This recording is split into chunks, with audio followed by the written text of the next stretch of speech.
Bibigyan ka namin ng lisensya para gumawa ng Patriot Astig, di ba?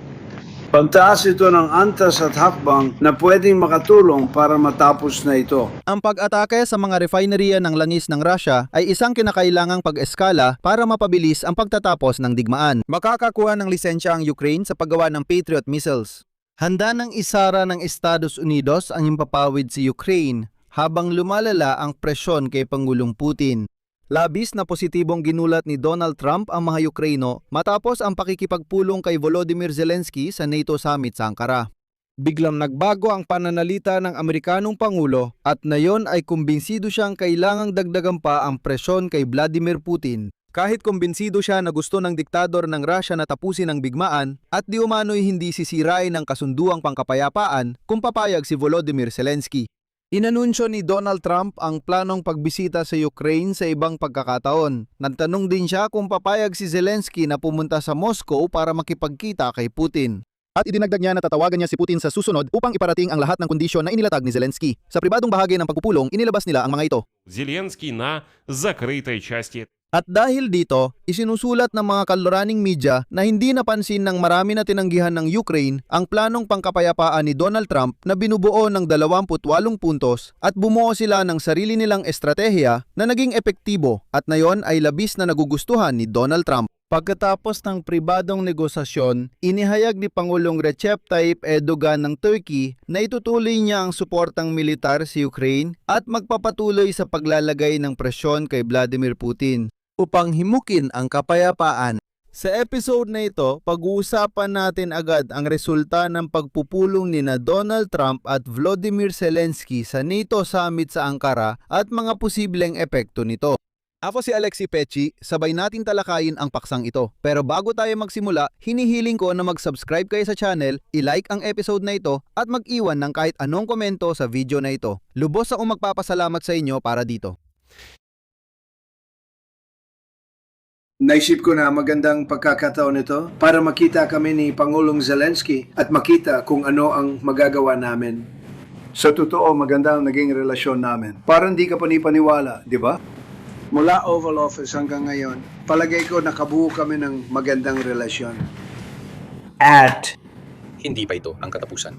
hindi ito marahil ang simula. Simula pa lang ito. Ngayong Hulyo, 8 sa Ankara, naganap ang matagal nang inaabang ang pagkikita ni na Donald Trump at Vladimir Zelensky na may bukas na press conference at closed door na bahagi. Naganap ang pagkikita ng dalawang leader pagkatapos ng pagpupulong ng North Atlantic Council sa antas ng mga pinuno ng estado at pamahalaan sa NATO na nagpapalinaw sa posisyon ng lahat ng miyembro ng alyansa. Sa pinal na pahayag ng mga leader ng NATO, tinukoy ang Russia bilang pangmatagalang banta sa seguridad at katatagan ng Euro-Atlantiko.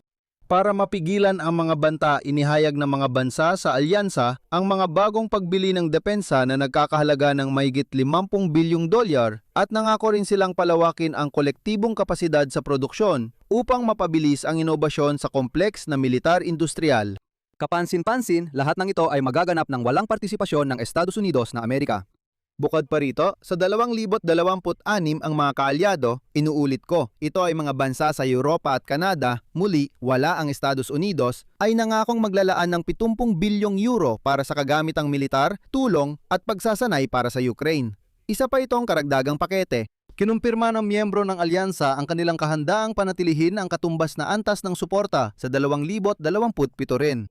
Sa kabuuan, lahat maliban kay Donald Trump ay lubos na nakikibahagi sa pagtulong sa Ukraine. Kaya't ang natitira na lang kay Trump ay gampanan ng kanyang papel bilang tagapamayapa, tagapamagitan dahil hindi na talaga niya kayang impluwensyahan ang mga kilos ng kanyang mga kaalyado laban sa Russia. Ibig sabihin si Trump kahit nagustuhin pa niya ng todo dahil hindi na talaga niya kayang impluwensyahan ang mga kilos ng kanyang mga kaalyado laban sa Russia, kahit gustuhin pa niyang pumabor kay Putin ngayon o maglagay ng kahit anong presyon. Hindi na ito gumagana dahil ang Canada ay may sarili ng estratehiyang pangdepensa hiwalay sa Estados Unidos. Kung sakaling hindi mo napanood, kahapon ay tinalakay namin ito na pati ang mga eroplano na malayo ang radar detection na dati ay pag-aari ng NATO. Tinatanggihan na sila ng mga Amerikano at umuorder ng mga Swekong eroplano. Sa pagpupulong kay Trump, agad sinabi ni Zelensky na ang mga pangunahing paksa ng pag-uusap ay ang depensang pangimpapawid, proseso ng kapayapaan at kasunduan sa mga drone. Ibig sabihin kasunduan tungkol sa mga drone. Dagdag ni Pangulong Zelensky, nais niyang talakayin ang mahalagang detalye ng kooperasyon ng dalawang bansa. Si Donald Trump naman sa kanyang panig ay maraming sinabi tungkol sa kung paano niya balak makamit ang pagtigil ng digmaan at ang matagal ng inaasam na kapayapaan. Una, marami ang naggulat sa pahayag ni Donald Trump na suportado niya ang mga pag-atake ng Ukraine sa loob ng Russia. Ayon kay Donald Trump, ang long-range na pag-atake ng Ukraine sa Russia ay posible magtapos sa digmaan. Hiniling na mamamahaya kay Donald Trump ang komento sa long-range na pag-atake ng Ukraine sa Russia, kaya ipinasa niya ang sagot kay US Secretary of State Marco Rubio. Titigil muna ako dito dahil may lumito na isang tiyak na bagay. May kalituhan at maraming media sa wikang Ruso at Ukranyano ang mali ang pagkaintindi sa nangyari, kaya naiuugnay kay Marco Rubio ang ilang salita. May tanong mula sa Ukraine na mamamahayag kung tinatalakay ng Ukraine at Estados Unidos ang kakayahan ng Ukraine na umatake sa loob ng Russia para ipakita kung gaano kahirap depensahan ng Russia ang kanilang himpapawid. Inaasahan ba ng Washington na magbubukas ito ng oportunidad sa negosasyon para wakasan ng digmaan? Mukhang hindi naintindihan ni Donald Trump ang punto ng Ukrainian na mamamahayag kahit malinaw naman ito. Baka hindi lang niya narinig ang tanong at tinanong si Marco Rubio kung tungkol saan ito. Sinabi ni Marco Rubio na hinihiling ng mamamahayag ang opinyon niya tungkol sa kakayahan ng Ukraine na makapasok sa teritoryo ng Russian Federation. Dagdag pa niya, totoo na mas hirap na ang mga Ruso ipagtanggol ang kanilang himpapawid. At pagkatapos ng mga salitang iyon, nagsalita si Donald Trump at sinabi, ito ay isang eskalasyon, ngunit ito ay isang eskalasyon na maaring magdulot ng pagtatapos ng digmaan. Ibig sabihin, hindi talaga tuutol ang Estados Unidos na palakasin pa ng Ukraine ang mga atake laban sa Russia. Bibigyang diin ko, hindi namin ipinangakong magbibigay ng missile sa Ukraine para mas epektibong atakihin ang teritoryo ng Russia. Pangulo, ano po ang masasabi ninyo sa pag-atake ng Ukraine sa mga oil refinery at military factory ng Russia? Tagasan ka? Ukraina? Tanunin mo iyan sa ibang paraan. Pakiusap, maraming inatake ang Ukraina ng mga pabrikay ng militar ng Rusya at mga oil refinery at naubusan sila ng gas. Marco, sagutin mo yan dahil ikaw ang involved. Hindi. Mukhang tinutukoy mo ang kakayahan ng Ukraine na abutin ang loob ng Rusya. At magsagawa ng mga pag-atake. Ako. Sa palagay ko, nagbagong dinamika ng digmaan itong mga buwan dahil nahihirapan na ang mga Ruso na ipagtanggol ang kanilang impapawid. At ang inaasahan namin, ibig sabihin nito ay mabibigay ito ng pagkakataon na yun para makipag-usap tungkol sa pagtatapos ng digmaan ito. Isa itong paglala, pero isa rin itong paglala na maaring makatulong para humantong sa pagtatapos. Ang militar ng Ukraine Sa puntong ito, may mga balita na inatake ng militar ng Ukraine ang mga pasilidad ng langis at militar sa ilang reyon ng Russia. Tinamaan nila ang pabrika ng langis sa Saratov. Rosnefty, istasyon ng kompresor sa Krasnodar, ang military airfield sa Borisogledsk, 230 kilometer mula sa Voronezh, pati na rin ang dalawang oil tanker malapit sa Taganrog at isang planta ng langis at chemical sa Nizhnekamsk. At binibigyang diin ko, nangyari lahat yon sa isang gabi lang. O sige, idinagdag ng sandatahang lakas ng Ukraine na sa nakalipas na 2 araw ay inatake na nila ang 19 na tanker na nagtangkang maghatid ng gasolina sa Crimea.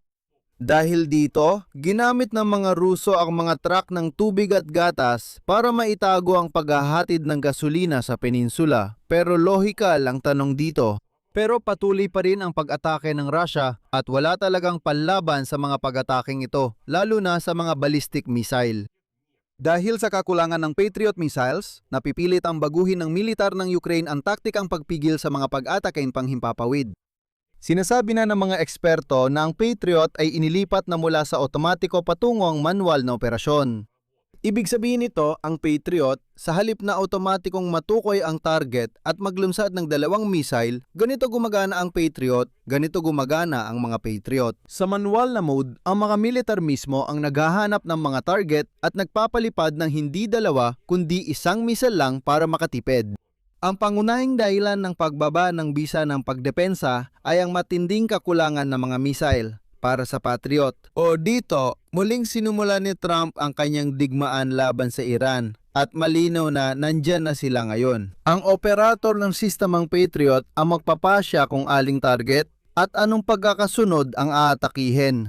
Dahil dito, napipilitan ng militar ng Ukraine na suriin ang halaga ng mga target sa impapawid upang hindi mag-aksaya ng kakaunti at mahal na misil sa murang Russian drones at tamaan lang ang mahalaga at mapanganib na target. Ayos, mayroong isang malaking balita dito. Ito ang balitang pinaka-inaasahan ko at pinag-isipan kung mangyayari ba o hindi. Sunod, sisipiin ko agad si Donald Trump tapos pag-uusapan natin ito. Sa tingin ko, maintindihan mo na ang lahat. May nagbulong sa akin na ngayong araw ay makikipag-usap tayo kay Zelensky na bibigyan natin ang Ukraine ng kakayahang gumawa ng Patriot. Ituturo natin sa kanila kung paano ito gawin. Sa totoo lang, napakakomplikado ng prosesong ito pero mabilis mong maunawaan ang pagkakakomplikado nito. At ito lang naman ang pinag-uusapan natin. At ang kumpanyang gumagawa nito at kasalukuyang nagtatayo ng 4 na pabrika ay magagawa ito sa loob ng 2 hanggang 3 buwan. Kung umorder ka ng Patriot, kailangan mong maghintay ng matagal. Ganon din sa Tomahawk. Marami tayong ilang kagamitan pero tinatawag itong elite. Kaya isa sa mga pag-uusapan natin ay bibigyan natin ng Ukraine ng lisensya para sa paggawa ng teknolohiyang ito. Astig, di ba? Hindi mo pwedeng sabihin hindi kami sapat gaya ninyo. Sasabihin namin, gawin nyo na lang mismo. Walang nagbulong nito sa akin. Tungkol sa pagbibigay natin ng karapatang gumawa ng mga Patriot sa kanila, ipapakita natin sa kanila kung paano ito gawin. Medyo komplikado ito, pero mabilis din namang maiintindihan ng mga kumpanya. Iyon ang tinatalakay natin. Ang gagawin natin ito, ang kumpanyang gumagawa nito, nakasalukuyan may katayo ng 4 na planta. Alam mo, lahat ng mga kumpanya natin, magagawa natin ito sa loob ng 2 hanggang 3 buwan kung bibili ka ng Patriot. Ngayon, kailangan mong maghintay ng matagal. Sa Tomahawks, marami tayo tiyak na kagamitan. Pero pagdating sa tinatawag nilang elite na kagamitan, at hindi mo naman talaga kailangan ng elite na kagamitan para sa isang digmaan. Isa sa mga bagay na pag-uusapan natin ay bibigyan ka namin ng lisensya para gumawa ng Patriots. Astig yun, di ba? Ganito, hindi ka na makakareklamo na kulang ang binibigay namin. Sabi ko gawin mo. Ikaw mismo. Isang tunay na malaking pagsulong ngayong araw, binibigyang diin ko sa lahat. 2 lang ang mga bansa na nakatanggap ng ganitong lisensya para sa paggawa ng mga rocket para sa Patriot sa labas ng USA. Ito ay ang Japan at Alemanya. Ibig sabihin, sa buong mundo na lang. USA, Alemanya at Japan lang gumagawa ng PAC-3 na mga rocket sa Alemanya, inuumpisahan pa lang ang paghahanda para sa produksyon. Nangako ang US na tutulungan ang Ukraine sa mabilis na pagtatayo ng produksyon ng PAC-3 na mga rocket na panangga sa ballistic rockets. Mga Ruso. At mahalagang tandaan na ang delegasyon ng Ukraine ay naroon sa summit ng J7 noong unang bahagi ng Hunyo. Bukod pa rito, nagbigay ng pahayag si Donald Trump na labis na ikinagulat ng marami. Umamin si Donald Trump na maaari niyang ideklara ang isang zone sa impapawid sa ibabaw ng Ukraine. Sa press conference kasama si Zelensky, sinabi ni Donald Trump ito nang tanungin ng mamamahayag na maaari siyang magpasya na lumikha ng no-fly zone sa ibabaw ng Ukraine kung ito ay magiging makatuwiran at makakatulong sa pagtatapos ng sigalot. May puntong hindi pa ganap na malinaw dito at sa tingin ko, mas mapapaliwanag pa ito mamaya. Dahil sinabi ni Trump na umaasa siyang hindi na kakailanganin gawin ito at magkakaroon ng kasunduang pangkapayapaan kahit wala ito. Sabi ni Trump, pagkatapos ng bigmaan, makakakuha ang Ukraine ng mga garantiya sa seguridad mula sa Estados Unidos kung muling magkaroon ng pag-atake. Ano ang ibig sabihin nito? Heto, sa isang banda, maaring mga hulugan ito na bilang bahagi ng mga garantiya sa seguridad, maaring tuluyang akuin ng Estados Unidos ng Amerika ang pagtatanggol sa impapawid ng Ukraine laban sa mga susunod na pag-atake ng Russia.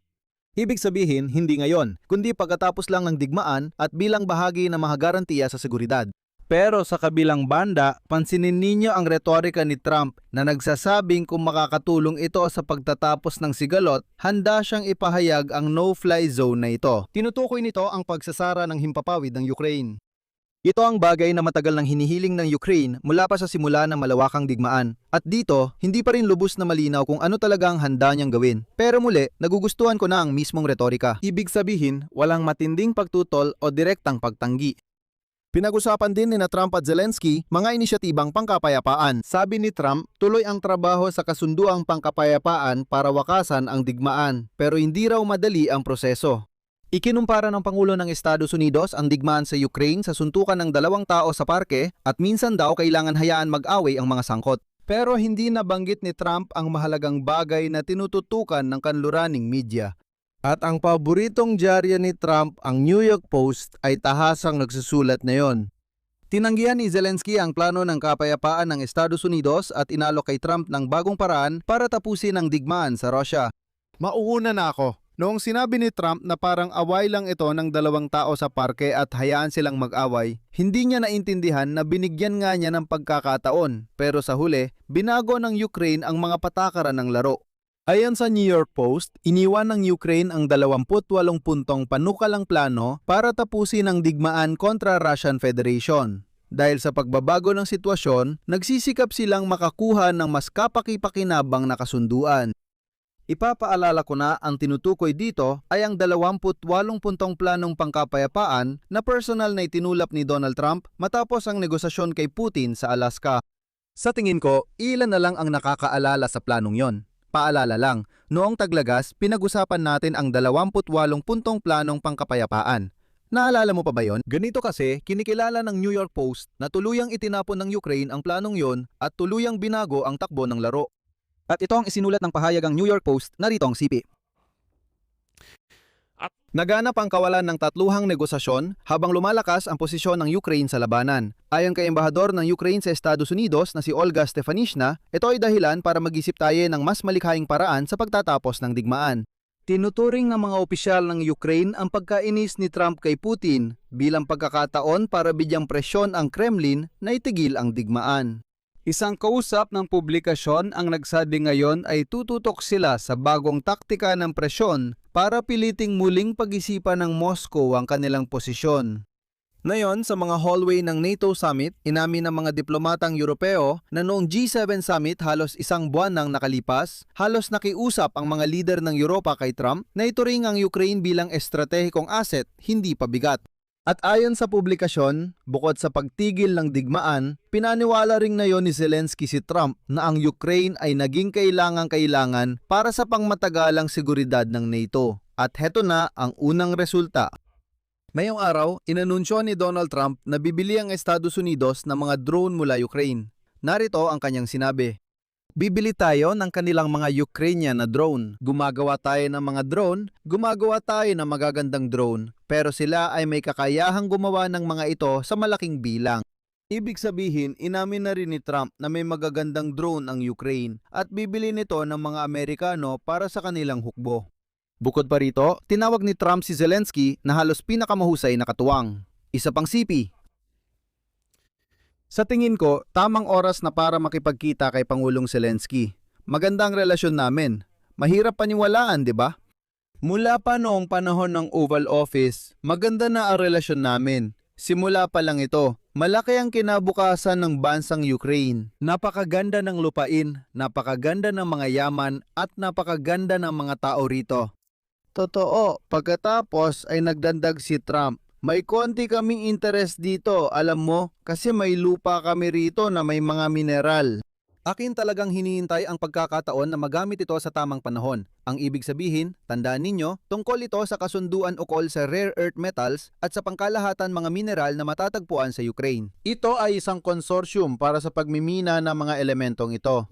Sinabi ni Trump na nalulungkot siya na matagal na niyang hindi matapos ang digmaan ng Russia laban sa Ukraine dahil komplikado sina Putin at Zelensky. Ngunit idinagdag niya na gusto ni Putin ng kapayapaan at siguradong hindi ito manlilinlang at susunod sa anumang kasunduang pangkapayapaan dahil siya mismo, si Donald Trump, ang makikipagkasundo. Sa totoo lang, may pagka-inosente talaga dito, kahit papaano. At isa pang pahayag mula kay Trump. Gusto ni Vladimir Putin na makita ang pag-ayos ng sigalot sa Ukraine. Ayos na ayos natin ang maraming digmaan at sa palagay ko, ang digmaang ito ang maaring pinakamadali sa lahat. Pero si Putin ay isang komplikadong tao at ang lalaking ito, si Zelensky, ay isa ring komplikadong tao. Hindi ito ang pinakamadali, hindi ito ang pinakasimpleng gawain. Nangangailangan ito ng malaking dedikasyon. Malakas na ang pressure natin kay Pangulong Putin. Hindi ko iniisip na gusto niyang nangyayari ngayon. At ayokong bigiin si Zelensky pero lahat ng ginawa ko kasama si Pangulong Putin ay maayos, naging maganda naman. Hindi ko iniisip na may anumang malalabag. Gayunpaman, ngayon ay nagbigay ng sariling opinyon ang Bloomberg at ayon sa kanila, si Trump sa summit ng NATO ay nakatuon sa Iran at halos hindi pinansin ang Ukraine. Ayon sa ulat ng ahensya, sa closed-door na pagpupulong ng NATO summit sa Ankara, hindi nagbigay ng konkretong pangako si Pangulong Trump sa mga kaalyadong Europeo tungkol sa Ukraine. Pinuna ni Trump ang patakaran ng Europa sa migrasyon, binatikos ang Espanya, at binuksan ang isyu ng hindi makontrol na migrasyon sa kontinente. Muli rin niyang hiniling na ibigay sa kanya ang Greenland. Bago ang pagpupulong, umaasa ang mga opisyal ng Europa na matutok nila ang pansin ni Pangulong Trump sa digmaan sa Ukraine. Ngunit ayon sa Bloomberg, pangkalahatang pahayag ng suporta lang ang kanilang nakuha. Sinabi ni Trump sa mga kaalyado na handang ipagpatuloy ng US ang pagbebenta ng armas sa mga bansang Europeo na maaari naman nilang ipadala sa Ukraine. Ayon sa talumpati ni Donald Trump, handa siyang hindi hadlangan ng Ukraine at Europa sa kanilang mga layunin. Oo, hindi nagbibigay ng direktang tulong militar ang Amerika sa Ukraine na yon, pero handa itong ipasa ang lisensya para sa paggawa ng mga Patriot missile sa Ukraine, isang bagay na hindi maiisip ilang taon lang ang nakalipas. Hindi dinidiinan ng Amerika ang Russia sa pamamagitan ng karagdagang sanksyon, pero hindi rin nila pinipigilan ang Europa na gawin ito. Naging tagapamagitan ang Amerika na handang magbigay ng mga kagamitan at ika nga umatras muna. Sa totoo lang, paborito sa atin. Kung magpapatuloy si Trump, ilang beses pang mapapatunayan ng Ukraine na hindi gumagana ang kanyang mga planong pangkapayapaan. Sa huli, itala natin ito. Kung pumayag ang Ukraine nung nakaraang taglagas sa mga planong pangkapayapaan ni Donald Trump na may 28 punto, matagal na sana tayong sumuko.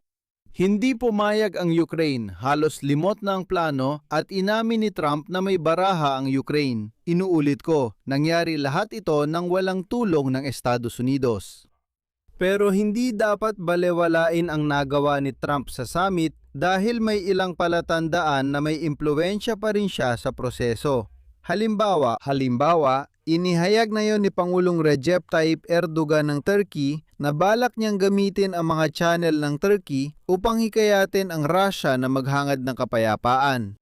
At mas mahalaga, sinabi ni Recep Tayyip Erdogan na ipagpapatuloy ng Ankara ang kanilang ambag sa ilalim ng internasyonal na inisyatiba ng Pural para pondohan ang armas ng Ukraine. Ngayon, ibabahagi ko ang mahalagang pahayag ni Recep Tayyip Erdogan.